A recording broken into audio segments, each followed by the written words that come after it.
हर्षद मेहता का financial biography scam 1992 web series launch होने के बाद मार्केट में इसका बहुत ज्यादा चर्चे हुए। यही बात ध्यान में रखते हुए सोनी लिव्स ने और एक वेब सीरीज लॉन्च किया है जो कि स्कैम 2003 को एक्सपोज किया है। इस वेब सीरीज में दिखाया गया है कैसे फर्जी स्टैम्प पेपर को लेकर अब्दुल करीम तेलगी जो कि इतना बड़ा स्कैम कर पाया। इस स्कैम का एस्टिमेट अमाउंट 20,000 करोड़ से 30,000 करोड़ तक पहुंच गया है। टिक टेक्निक का आज के इस वीडियो में जानेंगे कैसे रेलवे स्टेशन पे फ्रूट बेचने वाला लोअर मिडिल क्लास लड़का इतना बड़ा स्कैम कर पाया।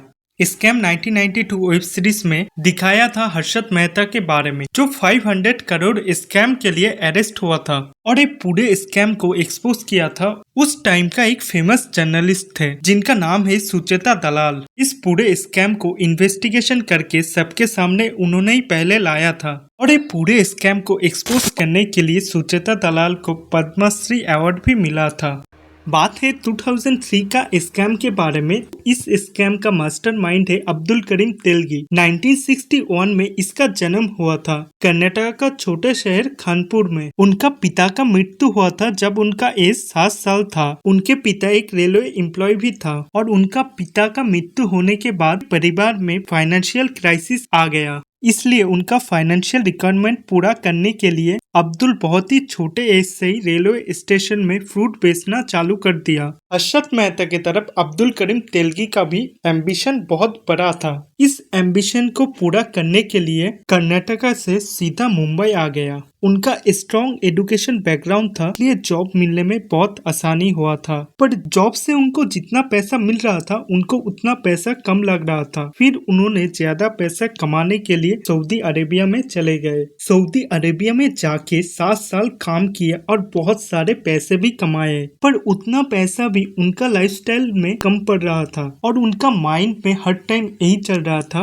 पैसा कमाया नहीं जाता, पैसा बनाना पड़ता है। यही बात उन्होंने ध्यान में रखते हुए फिर तेलगी ने इंडिया लौट के उन्होंने मुंबई में एक कंपनी ओपन किया था जिनका नाम है आरबीएन मेट्रो ट्रैवल। एक कंपनी बेसिकली जो इंडिया में वर्कर था उनको सऊदी अरेबिया में काम करने के लिए भेजता था। कंपनी मेनली काम करता था जो सारे वर्कर थे उन वर्कर को सऊदी अरेबिया में जाने के लिए पासपोर्ट, वीजा, इमिग्रेशन सर्टिफिकेट की जरूरत होता है। एक कंपनी वर्कर को जो सारे चीजें जाने के लिए जरूरत होता है वो सारे चीजें एक कंपनी अरेंज करके देता था और जिन लोगों के पास प्रॉपर डॉक्यूमेंट नहीं था उनको भी फेक पासपोर्ट और बाकी सारे इम्पोर्टेंट डॉक्यूमेंट जो कि सऊदी अरेबिया में जाने के लिए जरूरत होता है, ये सारे चीजें एक कंपनी करते थे। Telgi fake passport, fake documents बनाने में इतना माहिर था, इनको पकड़ना बहुत मुश्किल हो रहा था। ये फेक डॉक्यूमेंट्स का काम करते करते 1991 में तेलगी अरेस्ट हुआ था, पर जेल में जाके तेलगी के साथ एक फॉरस्टर के साथ दोस्ती हुआ था। उनका नाम था राम रतन सोनी।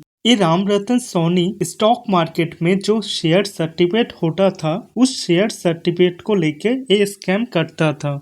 ये दोनों जेल से छुटकारा मिलने के बाद शेयर सर्टिफिकेट से स्टैम्प पेपर का स्कैम चालू कर दिया। अब्दुल करीम तेलगी बहुत ही चालाक इंसान था, इसलिए बहुत ही कम टाइम में स्टैम्प पेपर का मार्केट समझ लिया था और ये स्टैम्प पेपर बिजनेस में तेलगी को गवर्नमेंट का सिस्टम में वीकनेस पता चल गया। उन्होंने इस स्टैम्प पेपर बनाने के लिए प्लानिंग करने लगे जिससे वो स्टैम्प पेपर को मैन्युफैक्चरिंग कर पाए। और स्टैम्प पेपर का बात करें तो स्टैम्प पेपर बहुत ज्यादा इम्पोर्टेंट होता है कोई भी डॉक्यूमेंट को लीगल डॉक्यूमेंट बनाने में, क्योंकि कोई भी नॉर्मल पेपर में किसी के साथ एग्रीमेंट हुआ तो कोर्ट इसको जस्टिफाई नहीं कर पाएगा और यही सेम एग्रीमेंट कोई भी स्टैम्प पेपर में करेंगे तो कल को आपके साथ कुछ भी गलत हुआ तो कोर्ट पे जाके आप अपना जस्टिस मांग पाओगे।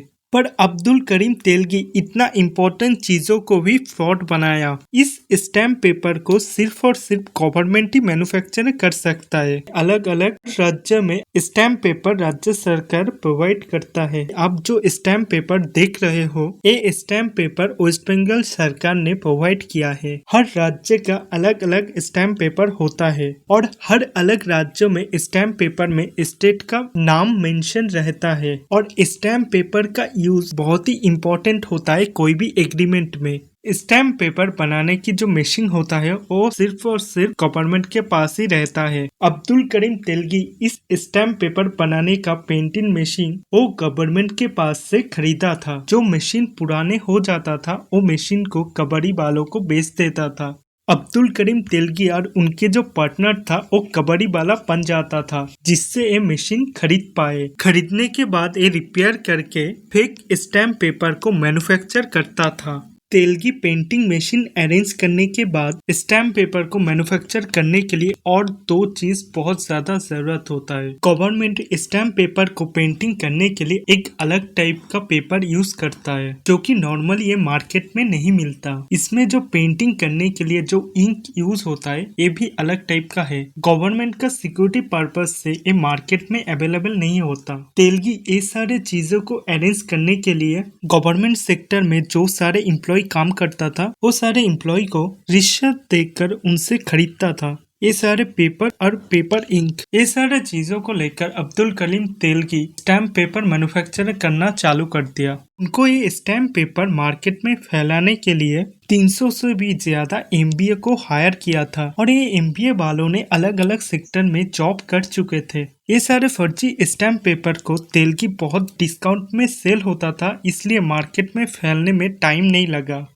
असली स्टैम्प पेपर को छोड़ के मार्केट में ये फर्जी स्टैम्प पेपर बहुत तेजी से फैलने लगे। और असली स्टैम्प पेपर में क्या होता है, बेसिकली असली जो स्टैम्प पेपर होता है उसमें गवर्नमेंट का कंट्रोल रहता है। हर एक स्टैम्प पेपर में गवर्नमेंट का ट्रैक रिकॉर्ड भी रहता है। फर्जी स्टैम्प पेपर मार्केट में फैलने में और एक मेन कारण, सबसे बड़ी बात, जितने भी इनलीगल काम होता था ये फर्जी स्टैम्प पेपर को लेकर ये सारे काम करना इजी होता था। इसका मेन कारण है गवर्नमेंट का कंट्रोल नहीं रहता। इससे क्या होता, जितने भी फेक एग्रीमेंट करना हो फर्जी स्टैम्प पेपर में एग्रीमेंट कर लेता था। इस स्टैम्प पेपर को यूज करके सबसे ज्यादा फायदा तो अब्दुल करीम का ही हो रहा था, क्योंकि दिन ब दिन उसका नेटवर्क बढ़ते ही जा रहा था।